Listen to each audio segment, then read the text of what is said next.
Okay, hello chess players. Today I'm going to be going over the Benoni. And in actuality, I've actually already done a couple videos on the Benoni, but it's all been from the King's Indian move order. So it was like, for example, I like to play the Benoni against the Samish variation, or I like to play the Benoni against the Fianchetto variation. But I got more requests, oh, we want you to cover the Benoni, and this is basically a covering of the mainline Benoni, starting with the mainline move order, and basically why I don't think you should be playing the mainline Benoni from the mainline move order. So it begins with d4, knight f6, c4, c5.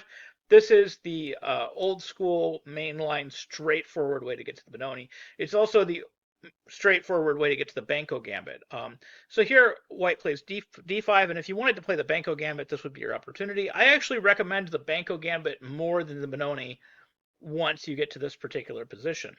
Now, keeping that in mind, this mainline Benoni move order, beginning with the move pawn to e6, I actually did play this.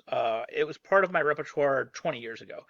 Back in the early 2000s, even back in the late 90s, the Benoni move order to get to the Benoni was perfectly acceptable. You didn't have to pretend to play a King's Indian and then try to play Benoni later, or only play the Benoni under certain conditions, depending on which King's Indian setup they chose. And that's really kind of, I think, the only way that you can play the Benoni these days is to wait for a particular King's Indian setup, whether it be the Fianchetto setup or the Samish variation, and then a Benoni suddenly becomes not just acceptable, but in many cases the best option. But when you go from the mainline Benoni move order, one of the problems you run into is that you're determining the center of the board and you haven't castled yet. So you're still going to need to get your king out of the middle, and there's no guarantee that that's going to happen. So the biggest problem with the Benoni is something called the Taimanov variation. So it happens after knight c3, e takes d5, c takes d5, d6, e4, g6, f4. Notice white's being very aggressive, putting everything in the middle, and then we play bishop g7. Our king is still in the center. We haven't castled yet. We haven't had time to castle. We've been trying to evacuate the king side as quickly as possible and get our king castled. And, once we get our king castled, of course, everything will be fine. We can just castle and it's all okay. But we're not castled this very instant. And that's what the Taimanov variation was meant to take advantage of. The Taimanov variation simply says, okay, you haven't castled yet. I'm going to throw in this very disruptive check. And as it turns out, there's not a great reply to this very disruptive check.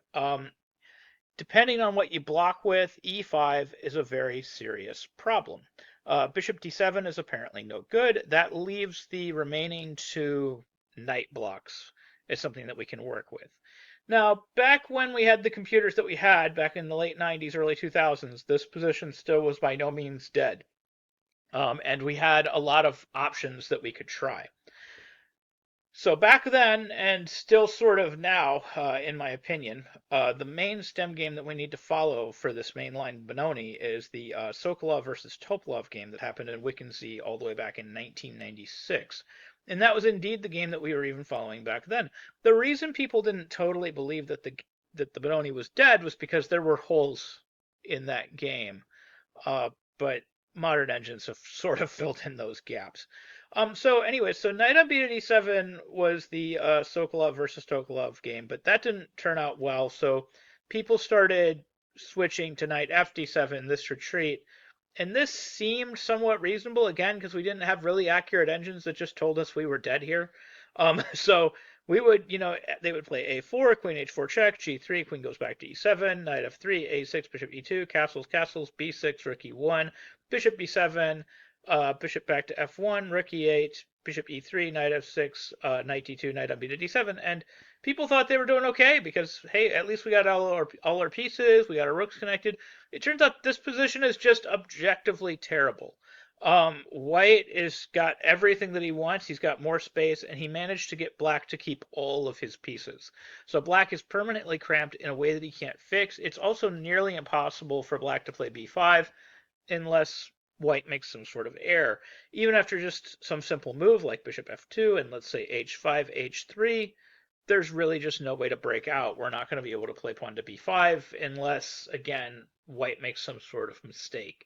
We're basically counting on white to make a mistake so that we can break out of the position with b5. If that never happens, this is just major to decisive advantage white all day long. So that leads us back to this Sokolov versus Topalov game where Topalov played the move knight on b to d7. This is definitely the best try. And it leads to some very complex positions, and the continuation after e5 is relatively forcing. And unlike the variation with bishop d7, e5 is unclear. It's not just clearly decisive advantage white. It's very muddy.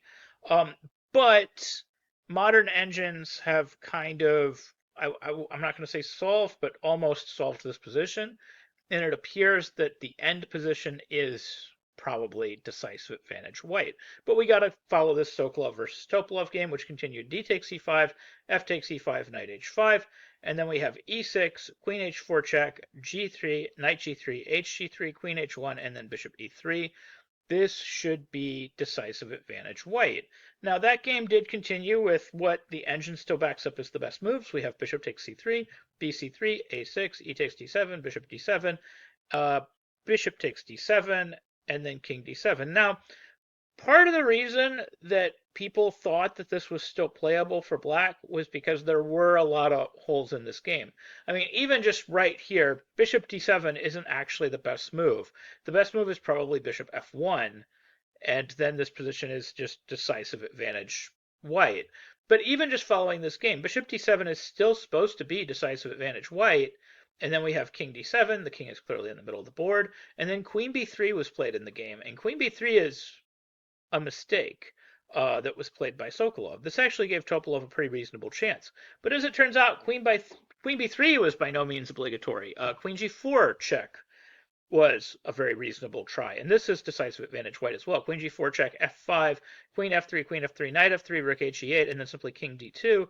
And the two pieces are clearly worth more than the rook. And black has pawns hanging, and even though white doesn't have as many anchor points as he would like, he at least has a couple. This is the dark squared bishop, and it's preventing these pawns from moving forward on dark squares, which means that the f4 square is a reasonable anchor point for the bishop. As a general rule, whenever you've got two pieces versus the rooks, if you can anchor your pieces, the two pieces are better. If you can't, the rooks are better. But in this case, even though it looks a little dodgy, the bishop does anchor itself very nicely on f4, and that means that e5 will be available for the knight, or possibly even c4. So the minor pieces have squares, therefore white's doing great. You could even potentially anchor the bishop on f4 and then maneuver that knight to e6. And if you manage that, you're clearly winning. But anyways, the computer gives us this decisive advantage white. So queen g4 is reasonable. So queen b3 was the Sokolov versus Topalov game. And a lot of people's preparation, including my own, was to follow this game and to play b5, castle's queenside, rook h e8, bishop takes c5, rook h c8, bishop d4. And then we all thought we were really smart even by just following the game, even by just playing queen g2. Now, what's interesting is the computer gives rook e4 is already equal, so it really hates queen b3. It thinks just rook e4 even here, and black is already equalized. And again, it comes back to it's unclear now how white is going to anchor his knight. It's unclear how white's going to anchor his pieces. There's no clear anchor points for the white minor pieces. So rook e4 would have been correct. Queen g2 is what was actually played. Then we had queen a3, queen takes g3, eliminating all the anchor points. So from a principal perspective, this makes sense, but black's king is going to get even more area after queen a6. Now the threat is queen b5. Now Topalov ended up losing this game. He played rook takes c3 to get compensation, and then king b2 got played, and then he retreated. He moved the wrong rook. And this is what a lot of us thought was the mistake, was just, hey, black moved the wrong rook. He should have played rook on e to c8 and offered up this exchange sacrifice, but instead he moved the wrong rook. He played rook on c to c8, and then after queen b5 check, of course he's lost. Queen b5 check, king d6, king a1, queen a3, bishop b2, queen c5, queen a6, king d7, queen a4, resigns.